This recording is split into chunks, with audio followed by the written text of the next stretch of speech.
Hola amigos, ¿cómo están? Bienvenidos a La Voz del 21 en Perú 21 TV. Mi nombre es Mayra Calderón y vamos a seguir analizando el resultado de las protestas del 19 de julio. ¿Se llegó a un impacto real como se esperaba? Esto ha sido materia de debate porque todavía continúa la crisis política, no ha terminado. Entonces, para eso ya estamos conectados con José Ignacio Beteta, el expresidente de la Asociación de Contribuyentes. ¿Cómo estás, José Ignacio? Hola Mayra, ¿cómo estás? Un gusto estar contigo, muchas gracias. Cuéntanos, ¿cuál es tu balance, el análisis que haces de lo que deja el 19 de julio? Bueno, a ver, interesantes varios puntos.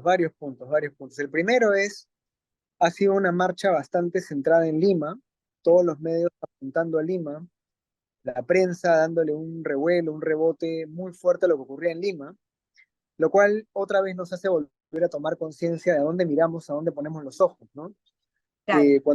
Cuando la Defensoría plantea estos números, digamos, de estas 64 provincias y movilizaciones, yo lo primero que hice rápidamente, como lo haríamos muchos con un sentido común de números, es, bueno, más que provincias, pensemos en distritos.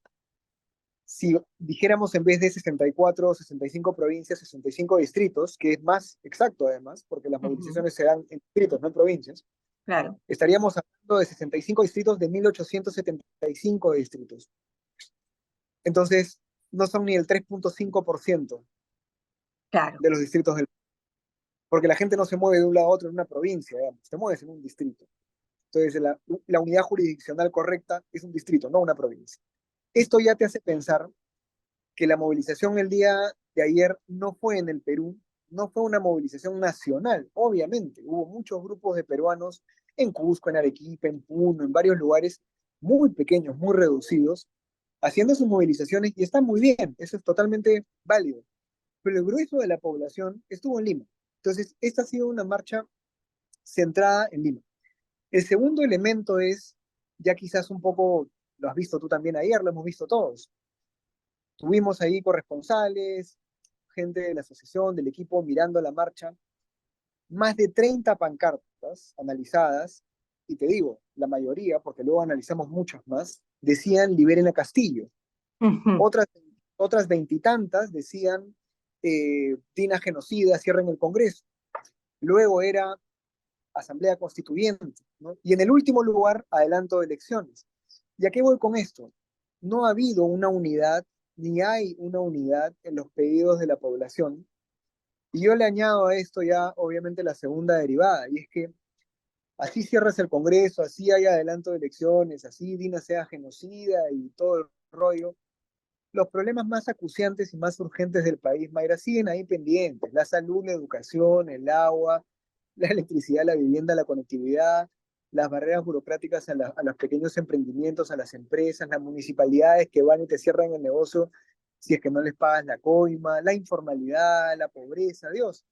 Tenemos 500 problemas, ninguna pancarta decía por un país más desarrollado, por un país sin anemia, por un país con educación de calidad. Estamos viviendo en una etapa, y acá viene mi último comentario, si quieres seguimos conversando, estamos viviendo una etapa de polarización ideológica, de polarización de narrativas y de discursos, en donde ninguna de las agendas habla de soluciones a problemas concretos de la vida de la gente. Y a eso yo también quiero apuntar, José Ignacio, porque tú has tocado un tema bastante medular.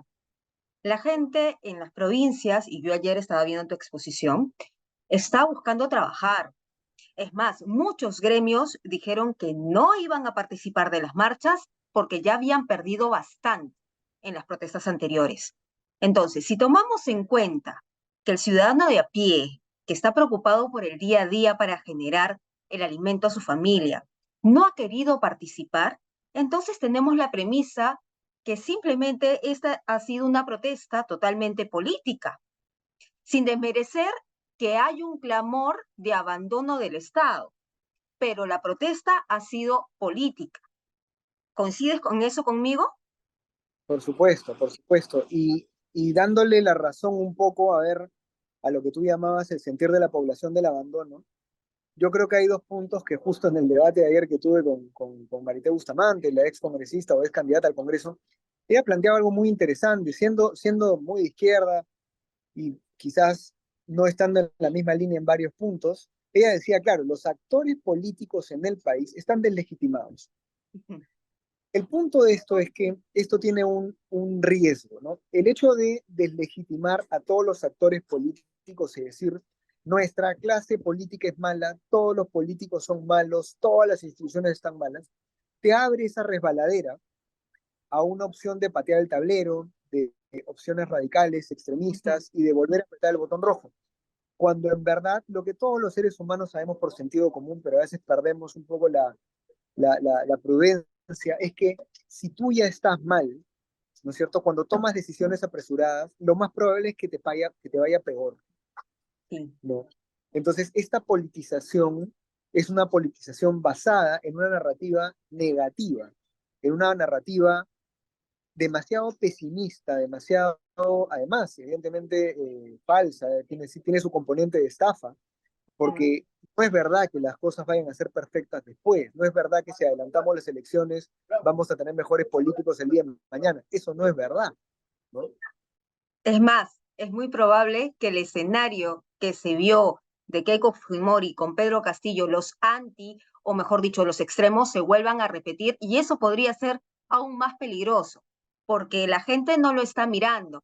Y si vemos las cifras de crecimiento, cómo nos ha ido en esta transición desde el golpe de Pedro Castillo, en realidad el Perú no ha avanzado y los problemas de la gente siguen aumentando. La informalidad es un problema genuino, neurálgico, que hasta ahora ningún político se lo toma en serio. La corrupción es otro factor importante, lo hemos visto hace poco. Entonces, ¿tú crees que en esos momentos la salida a esta crisis puede ser un adelanto de elecciones, como lo he escuchado también de las voces de izquierda? Un adelanto de elecciones que nos puede poner, como ya hemos mencionado, en este escenario de antis, de extremos. No, yo creo que en este momento, a ver, yo lo resumiría en dos pedidos, ¿ya? El primero es, y tú lo has mencionado, es si se le debe exigir a la presidenta Dina Boluarte y a su gabinete y a sus políticos y a sus funcionarios que por lo menos solucionen problemas reales. Es decir, ya tenemos una polarización ideológica, ya su legitimidad, digamos, y su reputación está bastante venida menos, por lo menos que en esa parte de gestión del Estado, de gestión de problemas, de solución de problemas, de aceleración y realización de obras y proyectos de inversión, que por lo menos ahí le ponga toda la fuerza y lo comunique y se vaya a las regiones, cosa que no hace la presidenta mucho, ¿no? Y que se vaya y converse con la región y solucione. Ese es un primer pedido ahorita, que o sea, debería darse ya mismo.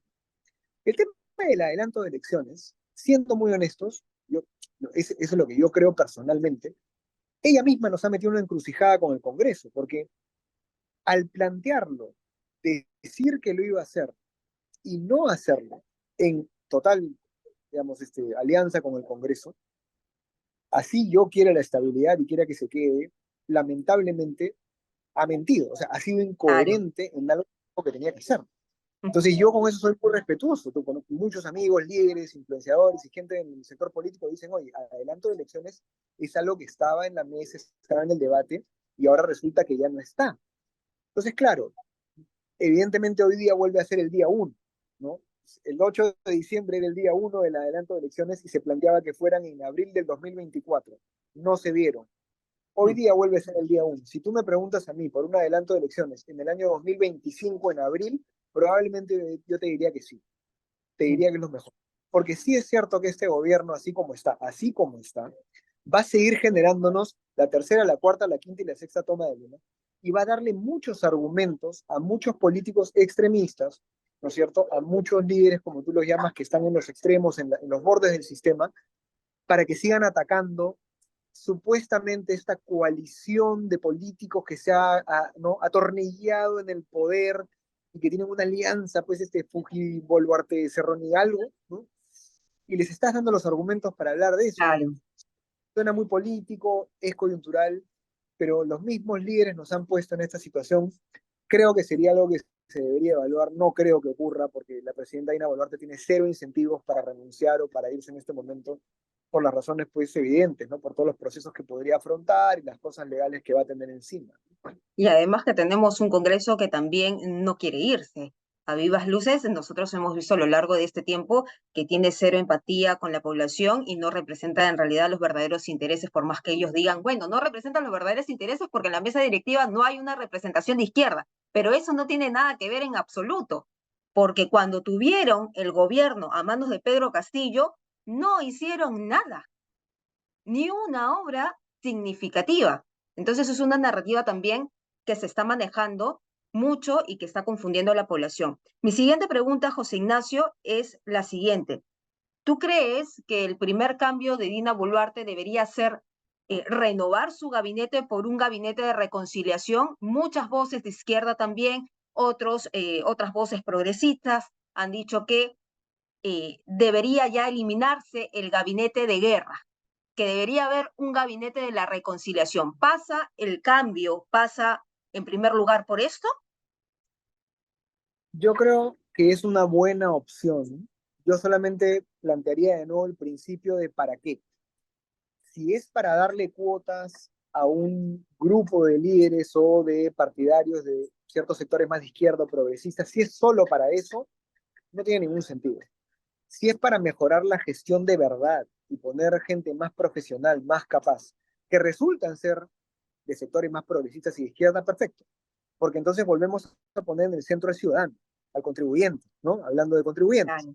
Pago impuestos, entonces vas a poner ministros, pongan los que son buenos. No me hagas de nuevo componendas políticas solamente para que los progresistas o los izquierdistas estén contentos. Eso no sirve de nada. Que sería un gesto interesante, sí, pero en política en estos últimos años, Mayra, las lealtades y las traiciones cambian más o menos, digamos, como los modelos de Barbie.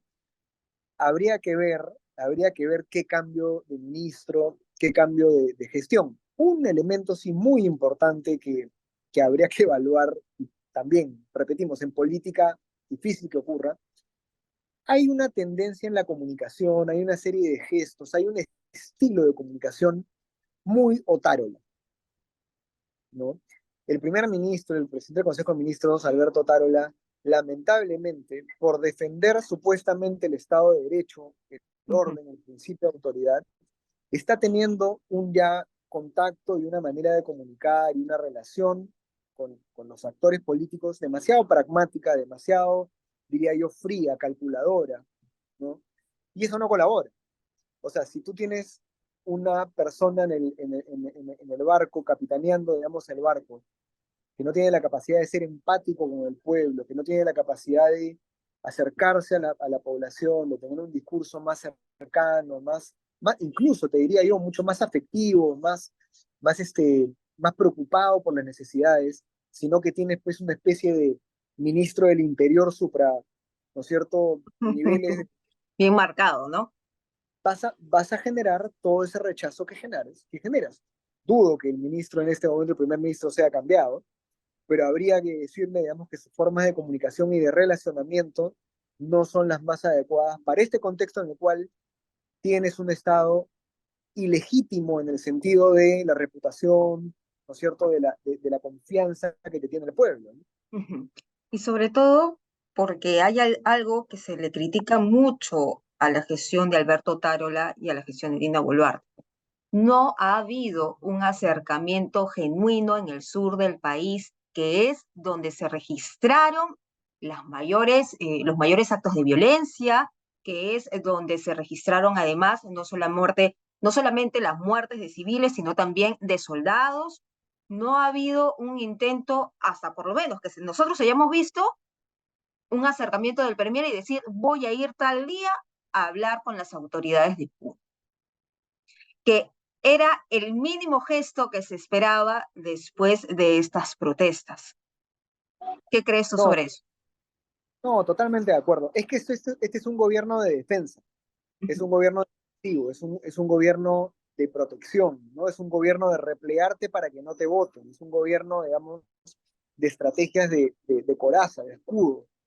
Y un gobierno así, políticamente, con esa naturaleza, Repito, no es un gobierno empático, no es un gobierno propositivo. ¿Crees que Hay que dure ser, hasta el 2026 ¿cómo? así como está? ¿Crees que dure hasta el 2026 así como está? Lo ¿O más habrá probable, otra cosa que pueda estallar aún más el descontento de la gente? lo más probable, hablando de escenarios, es que dure. Y es que, y es que acá viene el escenario, a ver, ahorita estamos cargando toda la tinta y el análisis sobre la política, digamos, y sobre el contexto político, Claro. partidario, estratégico. Estamos hablando de política, pero no olvidemos, como tú bien lo has dicho también, que hay más incentivos para la estabilidad en este momento que para la inestabilidad. La Ujú. gente tiene que trabajar, estamos en recesión económica, hay mucha necesidad de invertir, de tener pan para la casa, literalmente, de que haya más oportunidades de chamba.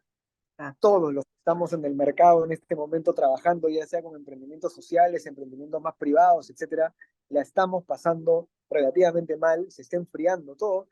Y esto es un tema humano. Esto no es un tema macroeconómico, económico, de datos y de cosas que se cocinan. La cancha está dura. Eso es lo que te lleva es a querer menos problemas políticos, menos inestabilidad.